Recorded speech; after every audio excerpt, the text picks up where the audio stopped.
What's up, y'all? Welcome back to my channel. I love cookie dough, like, so y'all know I have the loudest refrigerator in the world. Oh my god, it's so loud. But anyways,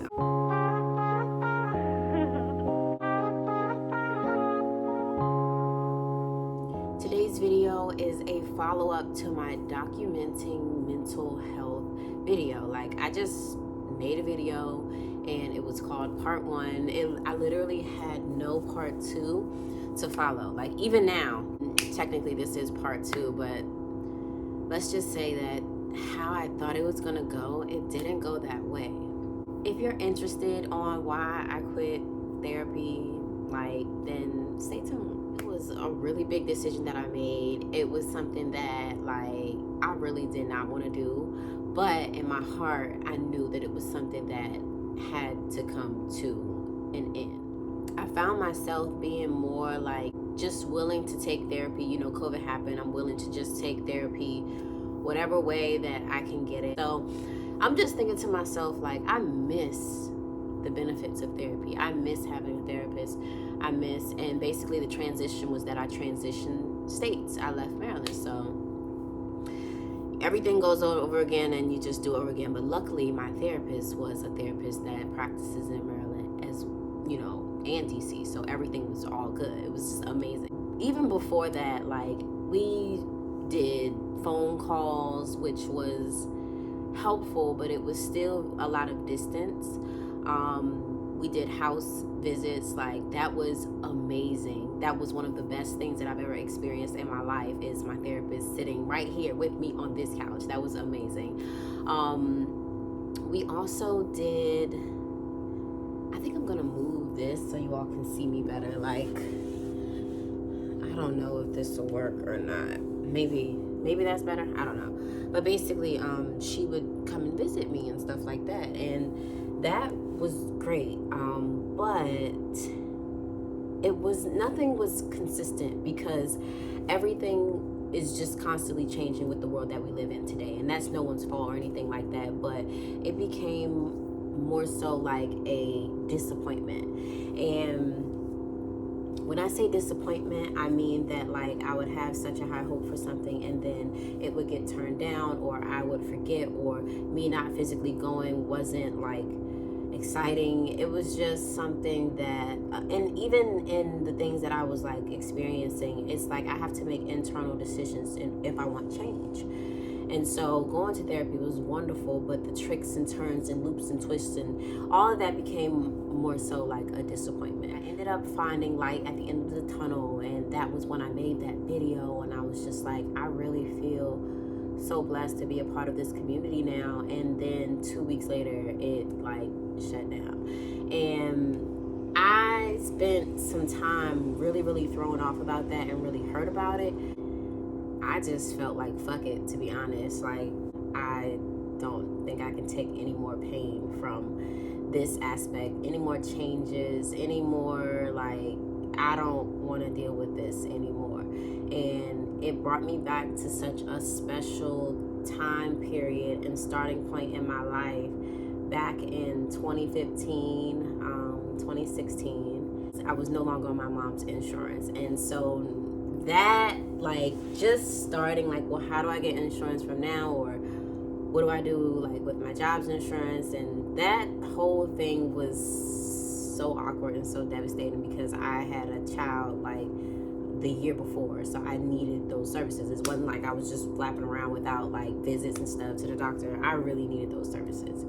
And so although it was a year after my family, we were able to transition to, like, you know, our own insurance and things like that. But that gap where I did not have insurance, I literally had to get online and research things and really put my foot back into a mode of when I was the happiest. What are things that I did when I was happy? Where are places that I would go when I was younger? What stretches did I do with my body that didn't leave me feeling tense? Who was I before the trauma was able to be trapped in my body? Like, what ways did I think before I even had my son? Like, who was I? And so I really went flapping down, like, different avenues of me. it's wonderful now because I remember the state of mind and everything that was happening when I had to do it years ago. And although I do have insurance now, I remember not having anything and having to go to my own quest for knowledge and healing for myself. I literally had to figure something out. I didn't have anything and I didn't know where to start. So I was introduced to meditation, introduced to like-minded individuals, introduced to a new way of thinking, and just mainly for me, it was the way that I perceived life and myself and my mistakes and even my accomplishments, not really being able to celebrate myself. And so with quitting therapy, I decided to revert back to who I am. And it was so funny. Today I was talking to this artist. He asked me, was I heartbroken? And it was like a random question. We were talking about art. And then I said, yes, I unfortunately I am. I think about a wonderful person every day. From that question I told him, he said, me too. And so when this happened, I said, you know what? These things will happen more than the things that you desire. You'll find yourself building yourself back up more than once. So at this point, you can get better about building yourself up and really, really, really, really become a master of building yourself back up. Back in my old videos, I would always talk about mastering the art of transition, and I do believe that building yourself back up is a form of either reverting back to God or reverting back to yourself. And whatever level that you have God and self at, if you can merge those two and have a balance, then you will always be able to return back to who you are no matter what. People are working against you. If they are working against you with their thoughts, if you're working against yourself with your thoughts, they're working against you with their treatment, you're doing it, with your treatment, your intention. It's always going to be this path that you're on. And when you're walking in that path, things are going to try to come, and they're not going to try. Sometimes it is served. Things come to serve a purpose to distract you and to get you off your game. Even your own choices and your own ways of thinking and your own actions, everything comes back full circle. So you'll have to eventually come back to self or come back to God. And not to be churchy, but I am in tune with my own spirit. And I think that remaining gratitude and allowing God to be the master of your thoughts, or to have control over your thoughts, that is something that is important. I also believe that loving yourself is respecting your boundaries, respecting your vision for life, respecting the things that you do not like and the things that make you feel bad and off and things like that. And sometimes I really do have trouble with that. A lot of times I find myself loving others or loving something more than I love myself. And not to be pitiful, but this is coming from a place of accountability and just maturity and just understanding that I say this all the time, but if you carry your own book, you have to always understand and just know that you are the author. A lot of things try to bring me down and shit like that, but I'm tough.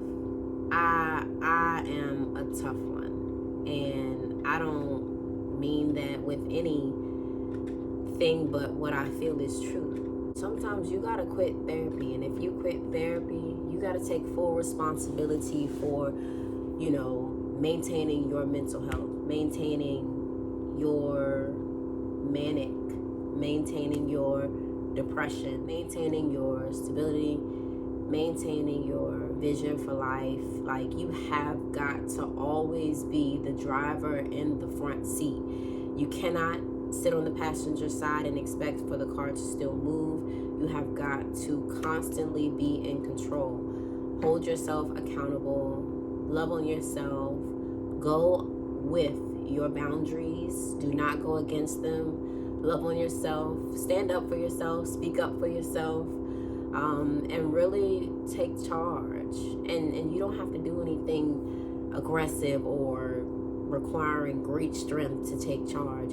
You can start with creating a list with 7 things on it, and each day work on one of those things. So if your feet are in the mud, you know, you can make it out. No matter what is thrown your way, remember to stay grounded, know that you are loved, and that it is always a good thing to be grateful. I really, really hope that this video inspired someone, or it just, you know, kind of provided closure for my Documenting Mental Health Part 1 video. Give it a thumbs up, leave me a comment, and thanks for watching. Peace.